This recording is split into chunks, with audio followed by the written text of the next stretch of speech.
अदानी प्रकल्पाच्या विरोधामध्ये जुन्नरमध्ये एक मोठा लढा सुरू आहे आणि त्या लढ्याचा एक भाग म्हणून उद्या दिनांक 17 ऑगस्ट 2026 रोजी पुण्यातील प्रदूषण नियंत्रण मंडळाच्या कार्यालयावरती प्रचंड असं आंदोलन होणार आहे. त्या आंदोलनामध्ये आपण सर्वांनी सहभागी व्हावं असं मी आपणास आवाहन करतो. 21 ऑगस्ट 2026 रोजी जी जनसुनवाई लावलेली आहे, ती जनसुनवाई कोणत्याही परिस्थितीमध्ये ही रद्द झाली पाहिजे, ही प्रमुख मागणी या आंदोलनाची आहे. जुन्नर तालुक्याला लाभलेला जो काही निसर्गरम्य परिसर आहे, त्या निसर्गरम्य परिसराला उद्ध्वस्त करून तिथले जे काही आदिवासी आहेत, त्या आदिवासींना त्यांच्या जमिनीपासून बेदखल करण्याचं कारस्थान खऱ्या अर्थानं इथल्या शासनाने आणि प्रशासनानं ते हाती घेतलं आहे. शिवजन्मभूमीतील लोक जे आहेत ती रस्त्यावरती उतरलेले आहेत. सूरजभाऊ वाजगे यांचं उपोषण सुरू आहे. परवाच्या दिवशी एक बैठक झाली. त्या बैठकीमध्ये देखील नागरिकांनी प्रचंड असा संताप व्यक्त केला आणि काल मडपारगाव येथे रास्ता रोको झाला आणि त्याचा पुढचा टप्पा म्हणून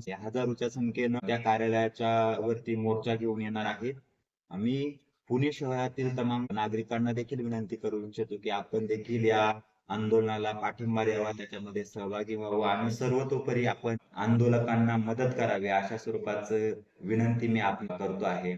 जर या आंदोलनाची दखल घेतली नाही तर मी ज्या संघटनेचं काम करतो एस-एफ-आय विद्यार्थी संघटनेचं राज्यभरातील विद्यार्थी देखील याच्यामध्ये या आंदोलनाच्या समर्थनार्थ उतरतील असा इशारा देखील मी या निमित्तानं देत आहे.